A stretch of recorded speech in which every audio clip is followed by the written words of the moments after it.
to take the food as an avenue of creating wealth in our community. I'm not sure what the numbers are here in South Shore, but I remember the numbers in Inglewood in the Chicago area. We spend billions of dollars on food in this country, in our community. And we don't own anything in the process of that occurring. But yet we eat every single day, 3 times a day, some of us. And we're eating from a system that's not life affirming. So this is why it's important that we continue to support what we're doing here. Because our children are, not only our children, I have to speak for myself.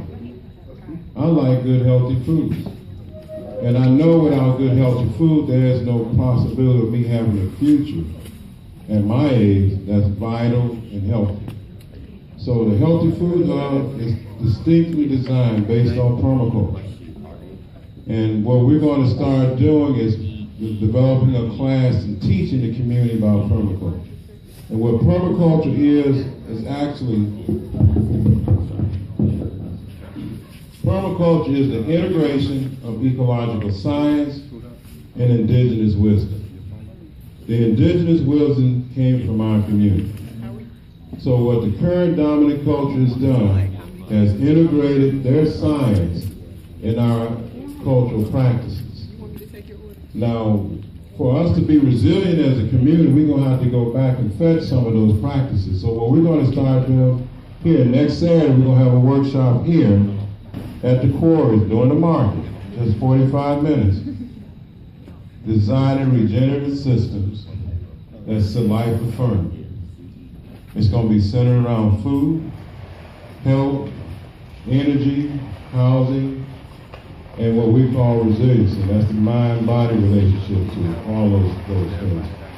So I want to thank you. I can't thank you enough. And we're also starting a series of workshops tomorrow on 9352 South Halsted at the Regenerative Center for Truth. It's a 12-series workshop designed specifically to teach our community about permaculture. It's going to be intensive, but it's more than just growing food. So we're going to learn the fundamentals of food systems. We're going to learn the basics of how to design those systems. We're going to learn how to practice those systems. We're going to learn the basics and fundamentals of energy, because energy is the foundation of everything. We've been taught that technology is the foundation of civilized life, but the truth, the foundation of civilized life is agriculture. If there was no agriculture, we would not be sitting in this room, because agriculture consists of fiber, like the clothing on my back, the shoes on my feet, if it's made from leather, and food. So agriculture is the cornerstone of life. And we need to embrace that. And there is nothing more honorable and sacred than the person that feeds you. But the person who is predominantly feeding us now doesn't hold the sacredness of our life. So that's something that we have to be committed to doing.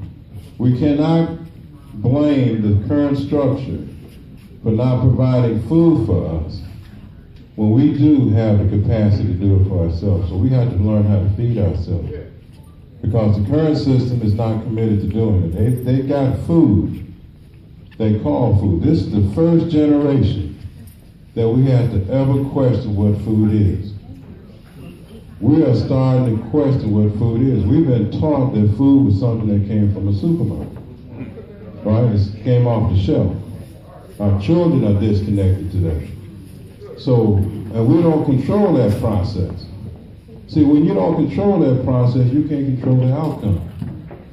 So, not just a retail facility, we have to control the process that goes into that retail facility. That's how we control the outcome. And the outcome should be based on values that we hold, like our health, which is the first value, the first form of wealth is our health. So here at the quarries and with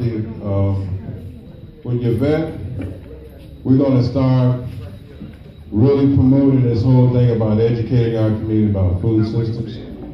And hopefully from out of this center here, with the coalition here, the South Shore Coalition, Real Men Charity, the Quarries, all our collaborative partners, we want to educate our community of the power that we have about controlling our food. And it's going to be very critical that we learn how to do this, because we cannot rely on the existing structure that's very fragile to feed us healthy anything. So the Healthy Food Hub is a clearing for this. It's not the only clearing, but it is one clearing for the full expression of our community, to be fully expressed genetically, economically, in the sector called food. Now, this is not a light conversation, because food is a $1 trillion industry. We spend trillions on food on the planet. And right now there's a global shift around food. In fact, the Chinese right now are recolonizing Africa because of the food. Now, a lot of us don't think that's going to happen, but it's happening right now. China has billions of human beings, and they don't have sufficient food to feed those people. They don't have the land.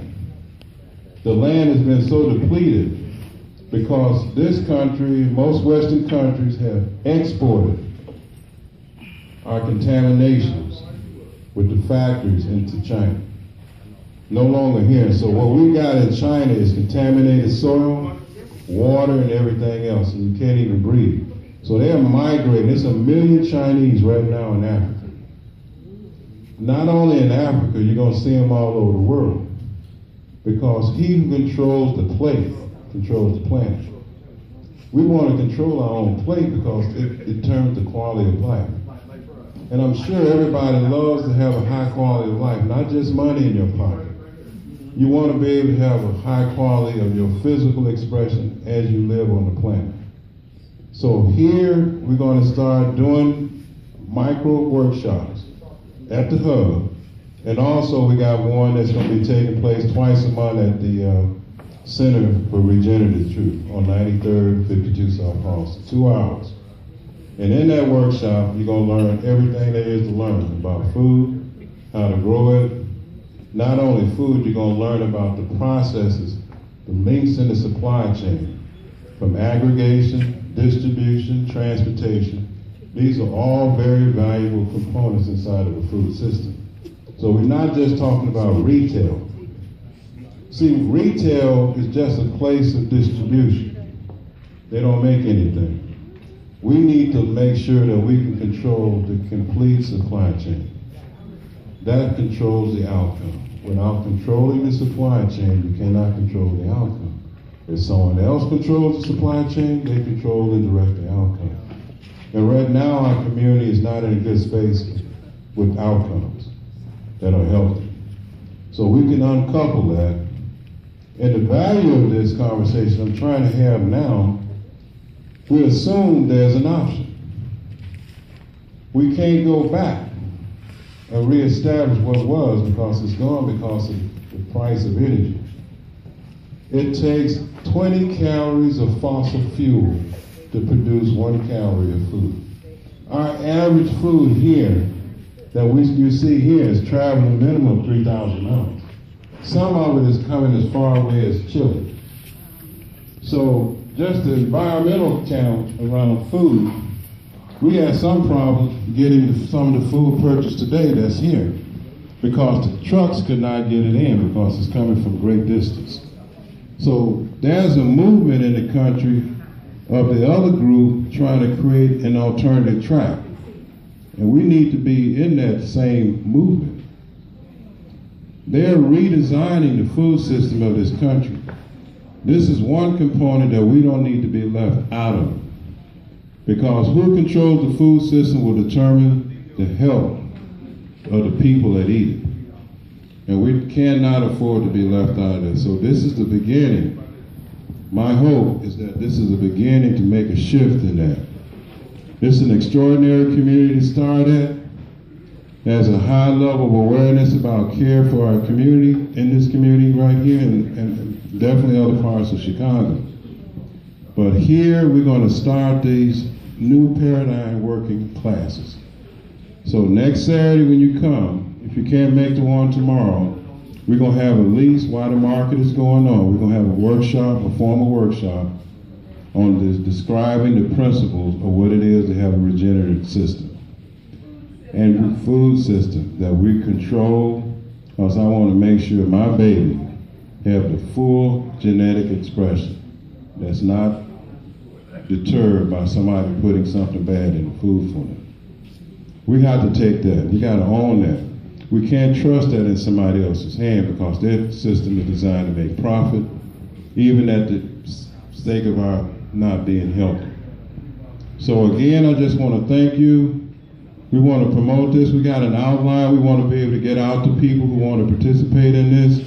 While we're doing this training, we want people to be trained so they can train other people. So it's important that this become a cultural-based knowledge and not a specialized knowledge that's being held right now. The reason our cultures were long and perennial because we held this cultural knowledge. Everybody knew how to grow food, even if they weren't daily in practice of it. Everybody knew how to design healthy environments because that's what we did. Our young men were builders. Because when young men don't have something to build with their hands, they're doing something else.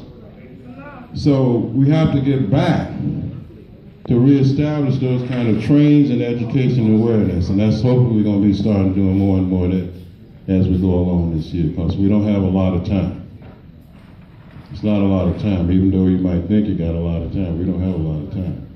We got to set this instruction in place before that U-Haul goes to the White House. And what I mean by that U-Haul going to the White House when Obama moves out, it's unknown. So we have to put all this in place before that happens, so we can at least begin to develop a safety net for our community. Thank you.